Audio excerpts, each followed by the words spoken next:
बिस्मिल्लाहिर्रहमानिर्रहीम। जनाब स्पीकर, सबसे पहले तो मैं अपनी बात शुरू करने से पहले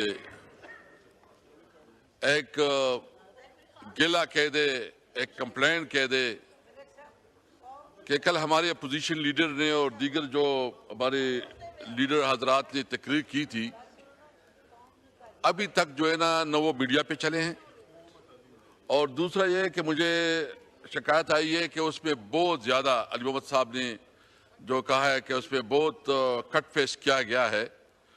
और मैं भी किसी वक्त इस चेयर पे रहा हूँ, मैंने जब एक्सपंज के अलावा कोई लफ्ज़ किस्सा नहीं किया है। तो मैं आपसे रूलिंग चाहूँगा, हम कोई ऐसी बात नहीं करेंगे, हम ज़रूर ये करेंगे कि चाहूँगा कि हमें भी इक्वल अपॉर्चुनिटी मिले कि अगर इधर आपका लायो चलता मिलेगी। मुझे अली मोहम्मद साहब का मैसेज आया था सुबह, मैंने सुबह ही चेक कराया, उसमें थी कुछ जो मैंने वापस करवा दी है। जी इंशाल्लाह आपकी जाएगी। तो दूसरी बात ये कि और इस तरह उमर अयूब साहब की भी है, तो मैं ये ऑन रिकॉर्ड लाना चाहता था कि इस असेंबली का और इस पार्लियामेंट का एक डेकोरम है, एक प्रेस्टीज है। इसके जो पार्लियामेंटेरियन हैं, जो एमएनएस हैं, इनके प्रिविलेजेस हैं।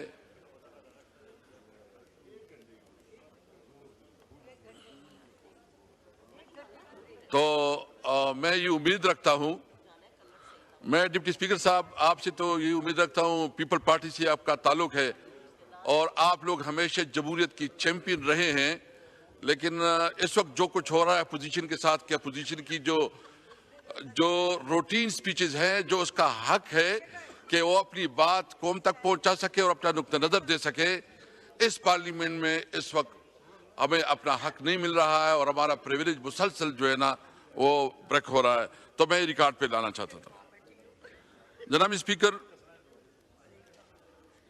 ईरान पे जो इसराइल ने हमला किया है और जिस तरह ईरान ने रिटेलिएट किया है और अपना जो हक की दिफा इस्तेमाल कर रहा है, हम अपनी ईरानी भाइयों के साथ हैं।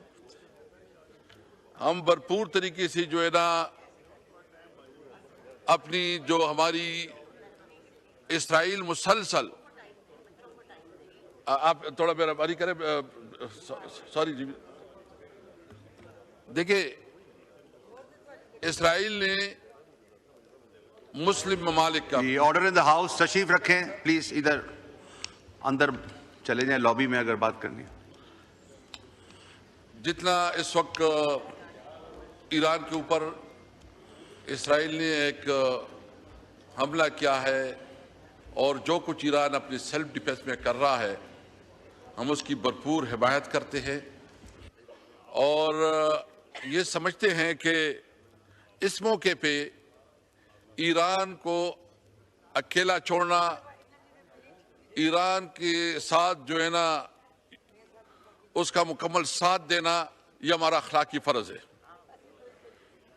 इसराइल ने जिस तरह फलस्तीन में जेनोसाइड किया, जो बच्चों, औरतों, बुजुर्गों, शहरियों, अस्पतालों, स्कूलों, किसी जगह को नहीं छोड़ा, और जो फलस्तीन की नस्लकुशी कर रहा है, इस वक्त न कोई ह्यूमन राइट्स, न वो ममालिक जो अपने आप को ह्यूमन राइट्स की चैंपियन समझते हैं, किसी तौर पर वो इस पे आवाज नहीं उठा रहे बल्कि खामोश है। और खासकर जो हमारे इस्लामी उम्मा है उसकी भी खामोशी मानी खैज है। और मैं समझता हूं कि इस वक्त पाकिस्तान की हुकूमत की जिम्मेदारी है कि वो इफेक्टिवली ओआईसी के लिए, उस ओआईसी को बुलाने के लिए पाकिस्तान अपना किरदार अदा करे, क्योंकि जब पाक भारत तनाज़ा खड़ा हो गया और भारत ने पाकिस्तान के ऊपर हमला किया तो उसमें ज्यादातर इसराइल के ड्रोन इस्तेमाल हुए। खुदा न ख्वास्ता इसके बाद उसकी एडवेंचर, उसके दूसरा निशाना पाकिस्तान हो सकता है। इसलिए पाकिस्तानी कौम को और पाकिस्तान की हुकूमत की जिम्मेदारी बनती है कि वो जितना अपना सफारती ताल्लुकात या जिस लेवल पे कर सकते हैं वो अपना किरदार जरूर अदा करें। हम अपनी ईरानी भाइयों के साथ हैं और इस मुश्किल घड़ी में उसके साथ भरपूर साथ दे रहे हैं। मुझसे पहले भी ख्वाजा आसिफ साहब ने एक लंबी चौड़ी तकरीर की और उन्होंने इशारतन कनायतन और डायरेक्ट भी हमारे लीडर इमरान खान के ऊपर जो है ना तनकीद की। इमरान खान वो लीडर है जिसने इस मुल्क को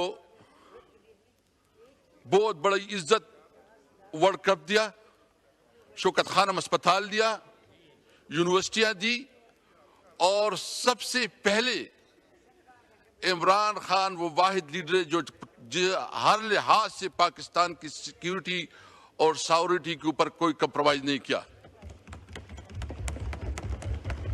इन्होंने एक हवाला दिया, ख्वाजा साहब मेरे ख्याल में चले गए, लेकिन मैं उसकी जो रिकॉर्ड दुरुस्तगी के लिए कहना चाहता हूं। उसने कहा कि आपने जो अटैक हुआ 19 में और 2019 में जिस तरह पुलवामा में और जिस तरह इमरान खान ने इस पार्लियामेंट में तकरीर की और उन्होंने कहा कि अगर कोई समझता है कि वो हमारी सॉवरेनिटी को चैलेंज करेगा, अगर कोई समझता है कि वो हमारे सरहदातों के ऊपर हमला और होगा, तो उसने कहा हम सोचेंगे बाद में, जवाब पहले देंगे, और दिया। और आपने देखा कि एक जितना उसने किया हमने उससे डबल होकर जवाब दिया। उसका पायलट गिरफ्तार हुआ इस पार्लियामेंट में।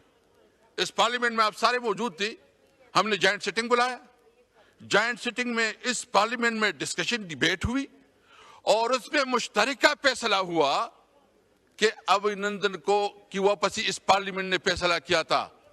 ये किसी हुकूमत ने फैसला नहीं किया था, इस पार्लियामेंट ने फैसला किया था। हमने तमाम मामलात में इस पार्लियामेंट को इज्जत दी। अभी क्या सूरत हाल है? मैं पूछना चाहता हूं जनाब स्पीकर के इस पूरे मामले में मियां नवाज शरीफ साहब आपका लीडर किधर था? क्या उसकी कोई एक स्टेटमेंट आई है? क्या उसने कोई मजम्मत की है? इमरान खान इस हुकूमत की जबर और जुल्म की वजह से जेल में है, लेकिन इसके बावजूद उसने जो स्टेटमेंट दिया, ट्वीट किया, उसने अपनी कौम की नुमाइंदगी की और किसी भी तौर पर अपने मुल्क के सॉवरेनिटी पे कंप्रोमाइज नहीं किया। उसने ये बहाना नहीं बनाया कि मेरे साथ क्या हो रहा है। इसके बावजूद कि उसके साथ जो जुल्म हो रहा है, उसके साथ जो नारवा सलूक हो रहा है, ख्वाजा साहब कहते हैं कि तुम जो है ना एक शख्स के इर्द गिर्द जो है ना आगे पीछे हो रहे हो। ख्वाजा साहब, आपने तो एक पूरा नस्ल तैयार किया हुआ है। अभी मियां नवाज शरीफ, मियां शहबाज शरीफ, मियां हमजा शरीफ और मैडम मरियम नवाज, और इसके बाद उसकी जुनैद, मेरे ख्याल में कोई जुनैद सत्तर है कि क्या है, वो भी तैयार हो रहा है। माशाल्लाह एक नस्ल तैयार हो रहा है। आप इससे कोई लीडर नहीं बनेगा, आप फिक्र ना करें। आप सिर्फ डेस्क बजाने वाले होंगे। तहरीक इंसाफ में बैरिस्टर गौर चेयरमैन बन जाता है। तहरीक इंसाफ में उमर अयूब अपोजिशन लीडर बन जाता है। तुम्हारे किस्मत में ये नहीं है, तुमने सिर्फ तालियां बजानी है और डेस्क बजाने हैं, तुम्हारे पास और कोई रास्ता नहीं है।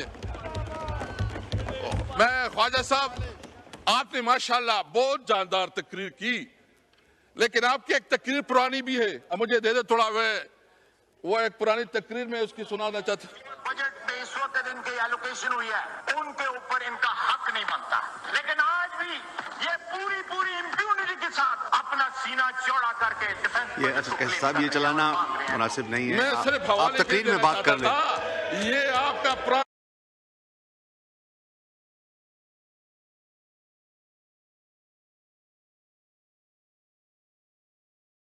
देखिए, हमारे लीडर इमरान खान ने हमारे लीडर इमरान खान ने वाज़ेह कहा था कि ये मुल्क भी मेरी है, ये फौज भी मेरी है। हम अपने मुल्क के इदारों पे, अपनी फौज पे फख्र करते हैं, हम हमेशा अपने फौज के साथ है।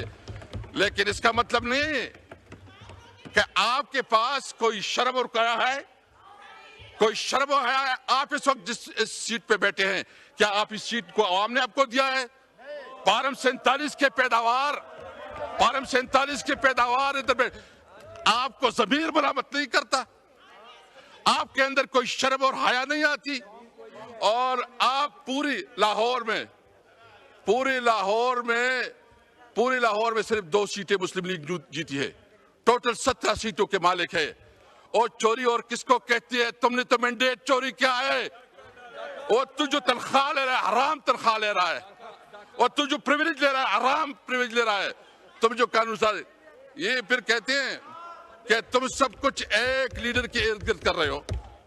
जनाब स्पीकर, मैं पूछना चाहता हूं, 26वीं आईनी तरमीम किस लिए पास की गई?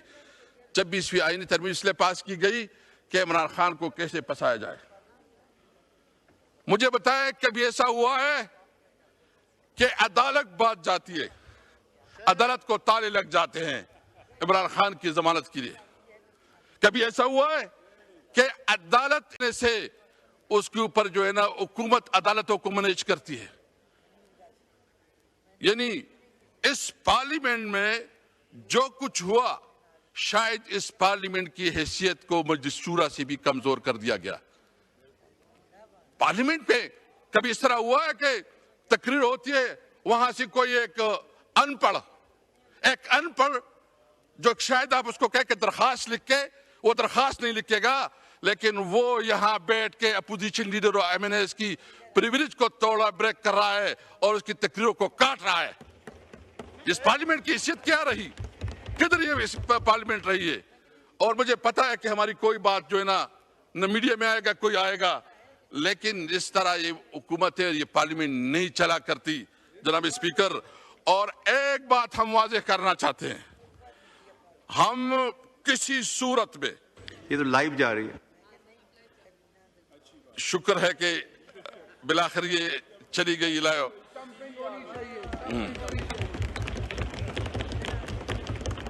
जनाब स्पीकर, इमरान खान जो कि पाकिस्तान का सबसे मकबूल लीडर है, जो कि हमेशा पाकिस्तान की बात करता है, पाकिस्तान की सॉवरेनिटी की बात करता है, आज़ाद खारिजा पॉलिसी की बात करता है, ये इनसे हजम नहीं हो रहा।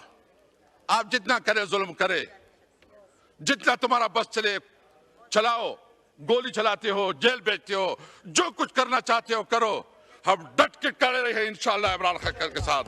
और कोई अगर समझता है कि इस हथकंडों से इमरान खान आप इसको कमजोर करेंगे, आप उसको कंप्रोमाइज करेंगे, ये आपकी गलतफहमी है।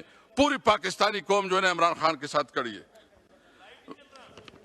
मैं इस वक्त दूसरी इश्यूज जो अपनी सूबे के हवाले से 2-3 इश्यूज हाईलाइट करना चाहता हूं जनाब स्पीकर। एनएफसी अवार्ड के मुताबिक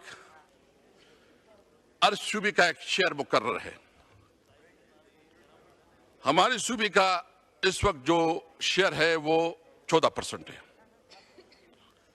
जब फाटा मर्ज हो गया तो उसका शेयर पर पॉलिसी वो 19% बन गया। अभी तक जो हमारा बुनियादी शेयर है कि जब खैबर पख्तूनख्वा को अपना शेयर मिले 19%, अभी तक वो उसका फैसला नहीं हो रहा और खैबर पख्तूनख्वा को अपनी बुनियादी कानूनी आईनी हक से महरूम रखा जा रहा है। और उसके मुताबिक जो दहशतगर्दी के खिलाफ हमें 1% दिया जा रहा है, और अब मियां शहबाज शरीफ साहब जब भी जाते हैं कहते हैं आपको तो 1% मिल रहा है, हम 1% इतनी अरब मिले हैं और आपने अपनी पुलिस के ऊपर क्यों नहीं खर्च किया। जनाब प्राइम मिनिस्टर साहब, आपसे पूछना चाहते हैं कि इस वक्त इस वक्त जो हमारे 4.84 ये हमारा शेयर है, अभी तक आप नहीं दे रहे हैं, जिसके मुताबिक हमारा शेयर बनता है 19.46 और इसकी जो आदाद शुमार है वो आपके पास पर ईयर हमारा जो है ना बनते हैं 381 बिलियन हमारे हर साल के बनते हैं। अभी तक खैबर पख्तूनख्वा को नहीं मिल रहे हैं। आपने वादा किया था कि फाटा मर्जर में हम हर साल 100 बिलियन और 10 साल में 1000 बिलियन जो है ना वो हम खैबर पख्तूनख्वा को देंगे ताकि फाटा की डेवलपमेंट पे काम हो जाए। अभी तक वो पैसे कहाँ हैं? गुज़िश्ता 6 सालों में 478 बिलियन रुपए जो है ना उसकी अदम अदायगी अभी रहती है।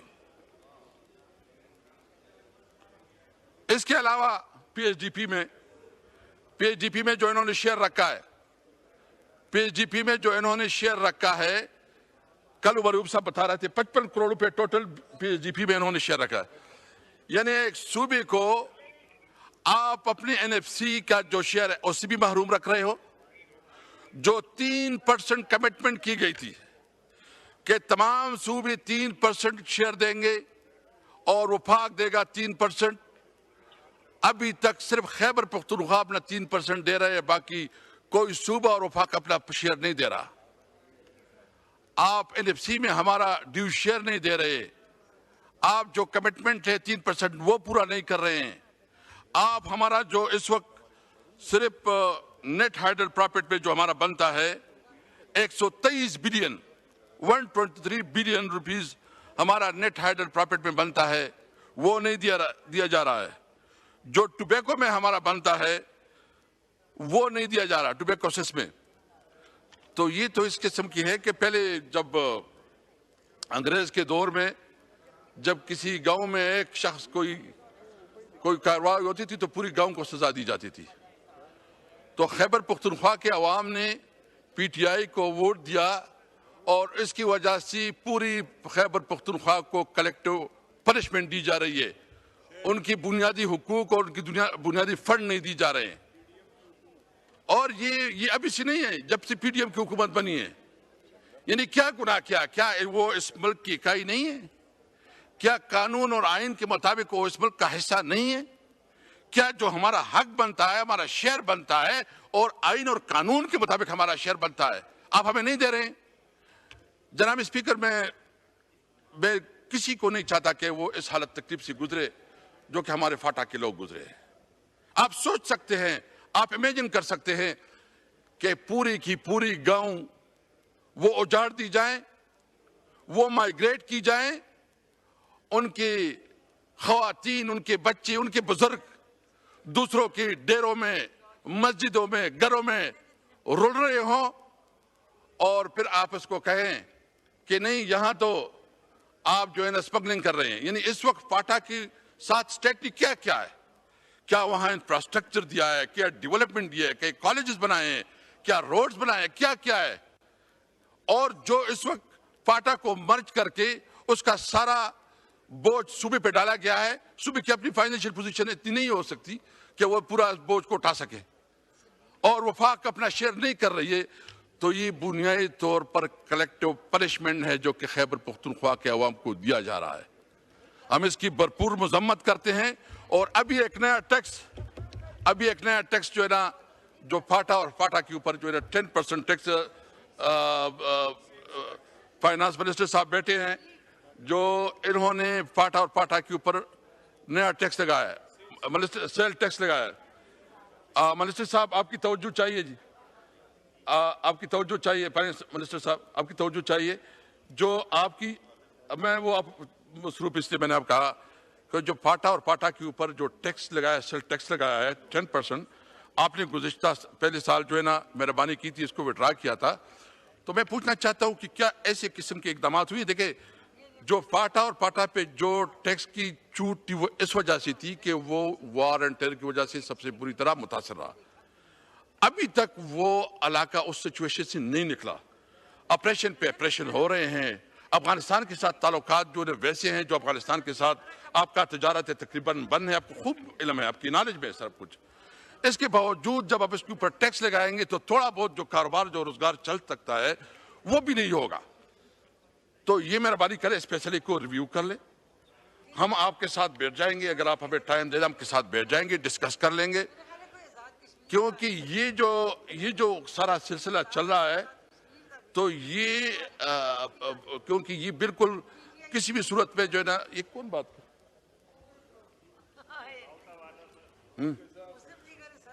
देखा, तो ये जो है ना, ये आप मेहरबानी करें, क्योंकि ये मुमकिन नहीं है कि इस सूरत हाल में फाटा के अवाम जो है ना इस टैक्स को वो पे कर सके।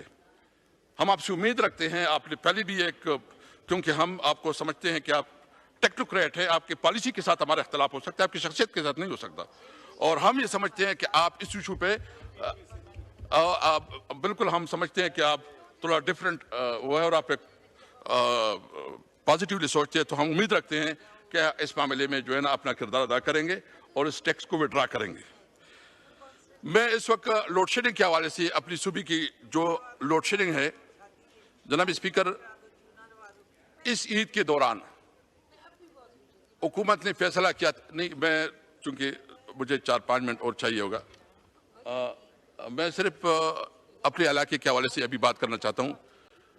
ये ईद हमने तकरीबन एक गज़ाब से कम नहीं गुजारा।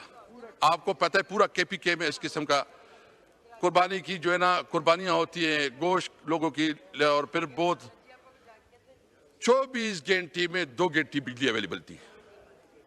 हुकूमत मुसलसल जो है ना ऐलानात कर रही थी कि ईद की 3 दिन कोई बिजली नहीं जाएगी। आप यकीन रखें, ये शहराम खान बैठा है, कल इसके घर के सामने पूरे लोग बैठे थे। इनका क्या गुनाह है? यानी बिजली जो है ना वो फाक का सब्जेक्ट है, पेस्को है, लोग हमारे घरों के सामने बैठे हैं और 24 घंटे में सिर्फ 2 घंटे बिजली। और फिर इंटरेस्टिंगली लोड शेडिंग की मुख्तलिफ तरीके है, एक लोड शेडिंग है, एक लोड मैनेजमेंट है, और फिर एक फोर्स लोड शेडिंग है, यानी NTDC भी जो है ना लोड शेडिंग की जाती है। और फिर इसके साथ वोल्टेज जो है ना इतना कम हमें बिजली देते हैं कि उसका वोल्टेज इंतहाई कम होता है। उसकी वजह से जो हमारी जितनी भी इलेक्ट्रॉनिक एप्लायंसेस होते हैं वो सारे जल जाते हैं, नुकसान होता है। और ये खैबर पख्तूनख्वा, ये जो तुरबेला डैम है, तुरबेला डैम ये हमारे जिले में है, और इसका पावर हाउस जहां बिजली जनरेट होती है वो भी स्वाबी में है। और इसका जो टोटल इस वक्त जो बिजली जो पैदावार है इसका ये 6200 मेगावाट सिर्फ तुरबेला से पैदावार है। और हमें ये जो आईन के मुताबिक ये अल्लाहु अकबर, अल्लाहु अकबर, अल्लाहु अकबर, अल्लाहु अकबर। अशहदु अन ला इलाहा इल्लल्लाह, अशहदु अन ला इलाहा इल्लल्लाह,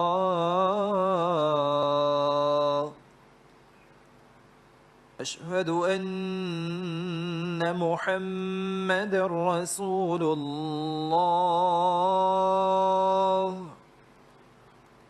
अशहदु अन्न मुहम्मदर रसूलुल्लाह।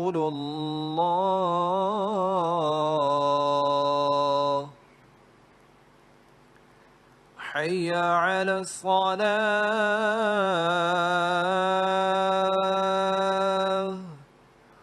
हय्य अलस सलाह,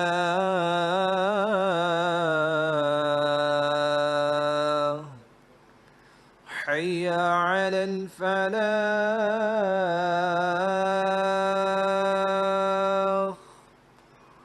हय्य अलल फलाह।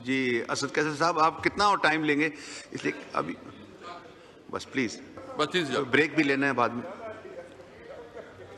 जी जनाब स्पीकर, इस वक्त तुरबेला में टोटल जो सारी, मैं वो फिगर थोड़ा फिर से बताता हूँ, 6418 मेगावाट बिजली हम तुरबेला में जो है ना ये प्रोड्यूस होती है, जबकि इस वक्त जो खैबर पख्तूनख्वा की टोटल डिमांड है वो 3800 मेगावाट है, जबकि हमें इस वक्त 2400 मेगावाट दी जा रही है. तो आईन के मुताबिक तो ये सबसे पहले इस सूबे का हक है, इस इलाके का हक है, इस जिले का हक है कि सबसे पहले जो है ना उस इलाके को वो फैसिलिटी दी जाए. आप ईद के दौरान भी 18 और 20 घंटे लोड शेडिंग करते हैं, हमारा वोल्टेज जो है ना जानबूझकर कम कर देते हैं, और फिर आप पब्लिक के लिए कहते हैं कि खैबर पख्तूनख्वा में चोरी हो रही है. जो नेपरा के स्टैटिस्टिक है उसके मुताबिक, मेरे पास नेपरा के हैं, उसके मुताबिक जो खैबर पख्तूनख्वा के इस वक्त रिकवरी है वो 91% है. वो 91% नेपरा के मुताबिक 91% है. इसके बावजूद समझ से बाला तर है. लेकिन प्रॉब्लम क्या है कि सिस्टम में इन्वेस्टमेंट नहीं की गई. हमारे दौर में उमर अयूब साहब अल्लाह खुश रखे, इन्होंने मेहरबानी की थी, हमें 1-2 गैस स्टेशन दी थी, और जो बिजली में थोड़ा बहुत इन्वेस्टमेंट हुई थी वही इन्वेस्टमेंट हुई है. अभी इस हुकूमत ने तो टोटल सूबे के लिए पीएचडीपी में 55 करोड़ रुपए लिए हैं. मैं एहसन इकबाल साहब से रिक्वेस्ट करूंगा कि वो भी वापस करो, वो भी कहीं और लगाओ, वो भी कहीं और लगाओ उसको, क्योंकि आप खैबर पख्तूनख्वा के अवाम के साथ तजलील कर रहे हो. और मैं समझता हूं कि जो खैबर पख्तूनख्वा के लोग, हम वही हक मांगते हैं जो हमारा शेयर बनता है इनके मुताबिक.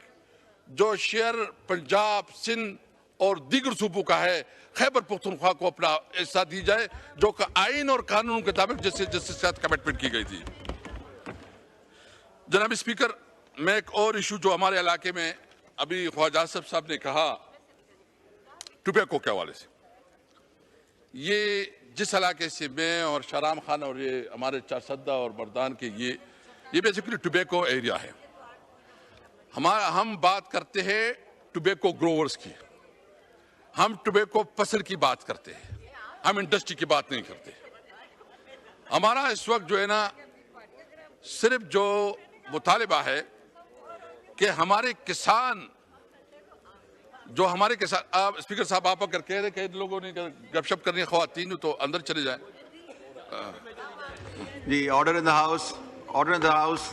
खामोशी से बैठे सुने. जी असद कैसर साहब. देखा, पाकिस्तान में तंबाकू की मईशत की मालियत 480 से 500 अरब रुपए के दरमियान है. पाकिस्तान में 110 मिलियन किलोग्राम तंबाकू पैदा होता है, जिसमें 55% सिर्फ हमारे जिले स्वाबी से है. तकरीबन 70,000 फैमिलीज जो है वो तंबाकू वैल्यू चेन से वाबस्ता है. वफाकी हुकूमत इस शोबे में से तकरीबन 300 अरब रुपए महसूलात इकट्ठी की है. तंबाकू वाहिद शोबा है जो पाकिस्तान में कॉन्ट्रैक्ट फार्मिंग का कामयाब मॉडल पेश करता है. बेसिकली इस वक्त वफाकी हुकूमत ने टोबैको बोर्ड एक इदारा था और अभी भी इदारा है, लेकिन उसके डायरेक्टर अभी तक तैनात नहीं हुए. तो वो जो इसका हुकूमत ने कानूनी तकाजे के बावजूद मिनिमम इंडिकेटिव प्राइस का ऐलान नहीं किया, क्योंकि ये बेसिकली उसूल है, कानून है. 2 मिनट और चाहिए. ये बेसिकली उसूल है कि जब जिस साल टोबैको की प्राइस का तयन होता है वो अगले साल से उसका रेट ज्यादा होता है. वो तयन करता है टोबैको बोर्ड. टोबैको बोर्ड को इन्होंने डिसफंक्शन कर दिया है और इस वक्त टोबैको बोर्ड के डायरेक्टर्स नहीं हैं. तो अभी तक वफाकी हुकूमत ने कोई कीमत का तयन नहीं किया और इसका सारा असर जो है ना वो फार्मर पे, किसान पे आएगा। इसका असर ये होगा और मसला ये हो गया कि अभी ख्वाजा आसिफ साहब जिस तरह फरमा रहे हैं, सबसे पहले मैं ये बात करना चाहता हूँ कि मेरा टोबैको के साथ कोई ताल्लुक नहीं है। मैं उस इलाके का नुमाइंदा हूँ जहाँ टोबैको ग्रो होता है। मैं अपने लोगों का नुमाइंदा हूँ। मेरा कारोबार न मेरा इंडस्ट्री है न मैं कोई कारोबार है। मैं पब्लिकली यहाँ कहना चाहता हूँ कि अगर किसी ने ये बताई कि मेरा टोबैको के साथ का कारोबार या ताल्लुक है तो वो बताए, रिकॉर्ड लेके आए। मेरा कोई नहीं, मेरा सिर्फ एक ताल्लुक है कि मेरे इलाके की आवाम जो है ना वो टोबैको ग्रोवर्स है, मैं उसके नुमाइंदा हूँ। एक ताल्लुक है। आपने कश्मीर का कहा, हम भी समझते हैं कि इस वक्त जो कंपनियां हैं वो सारे जो शिफ्ट हो गए उधर कश्मीर, और यहाँ चंद कंपनियों की को ये पूरी जो हमारी किसान बिरादरी है जो टोबैको इसके हवाले कर दिया गया। उसका मसला क्या होगा? उसका मसला ये होगा कि क्योंकि चंद लोगों की जागीरदारी कायम हो जाएगी, वो मनपसंद कीमत डिमांड करेंगे, वो उसकी वजह से हमारे किसान बुरी तरह वैसे भी मुतासिर है। इस हुकूमत पे तो किसान पंजाब के हो, वो गंदम के किसान हो, वो शुगर मिल के किसान, गन्ने के किसान हो या दीगर या सिंध के किसान हो। किसान तो वैसे ही रुल गए, किसान को तो तबाह बर्बाद कर दिया। इस हुकूमत के एजेंडे में तो किसान है ही नहीं। किसान को तो उन्होंने जिस तरह पंजाब के किसानों को उन्होंने ओपनली छोड़ दिया कि प्राइवेटली जो मैनेज कर सके, और उन्होंने मरियम मैडम ने अपने आप को लाताल्लुक रखा है। तो इंशाल्लाह जब इलेक्शन आएगा पता चल जाएगा कि किसान तुम्हारा क्या हाल करेगा। पंजाब में आप समड़ियाल में आपने अंदाजा कर दिया, अगर ये इलेक्शन फ्री और फेयर होता तो समड़ियाल में आपका कोई सीट न होता। तो मैं सिर्फ मुतालिबा ये करता हूँ कि टोबैको के लिए सबसे पहले जो मिनिमम इंडिकेटर प्राइस है उसका जल्द अज जल्द ऐलान किया जाए, और साथ साथ मेरा ये भी मुतालिबा है कि जो छोटी उन्होंने कश्मीर में यहाँ जहाँ भी, इनको हर सूरत में, हमें इस ताल्लुक नहीं है, आप इंडस्ट्री के साथ जो भी जितना भी टैक्स लेना चाहते हैं, जितना टैक्स लेना चाहते हैं, आखिरी बात कीजिएगा प्लीज, लेकिन जितना भी टैक्स लेना चाहते हैं, लेकिन हमारे किसानों को प्रोटेक्ट करें, उनकी जो कीमत है वो कीमतें सही तायुन करवाएं, उसको प्रोटेक्ट करें। मैं सिर्फ बिजली के हवाले से आखिरी कहूँगा कि अगर ये 3 मुतालिबात हैं, टोबैको की आवाम को उनका हक नहीं दिया गया, जो फाटा और फाटा की जो टैक्स का उन्होंने लग गया उसको खात्मा नहीं किया गया, और हमारे सूबे में लोड शेडिंग का खात्मा नहीं किया गया, या लोड शेडिंग जो है जो शेड्यूल है पूरे पाकिस्तान के लिए उसके मुताबिक हमारे साथ भी डील किया जाए, और खैबर पख्तूनख्वा के अवाम को भी पाकिस्तान के नुमाइंदे और शहरी तस्लीम किया जाए। अगर ये जो लोड शेडिंग है इसका खात्मा नहीं किया गया तो हम ये सारे जहां बैठे हैं हमने फैसला किया है कि हम सब मोटरवे पे बैठेंगे और अपने हवास तक, अपने हक के लिए हर हद तक जाएंगे। ठीक है, इंशाअल्लाह ताला। मैं आखिर में शुक्रिया अदा करता हूं, और इमरान खान ज़मीर का कैदी है। इमरान खान इस मुल्क का एक बहुत बड़ा लीडर है। मैं मुतालिबा करता हूं कि इमरान खान खामोशी से सुने, अली मोहम्मद खान साहब खामोशी से सुने। इमरान खान असद कैसर साहब तकरीर कर रहे हैं। इमरान खान इस वक्त इसके खिलाफ जितनी केसेस है, हम रिहाई चाहते हैं, हम इंसाफ चाहते हैं इमरान खान के लिए, इमरान खान के लिए जस्टिस चाहते हैं, इंसाफ चाहते हैं। शुक्रिया, शुक्रिया।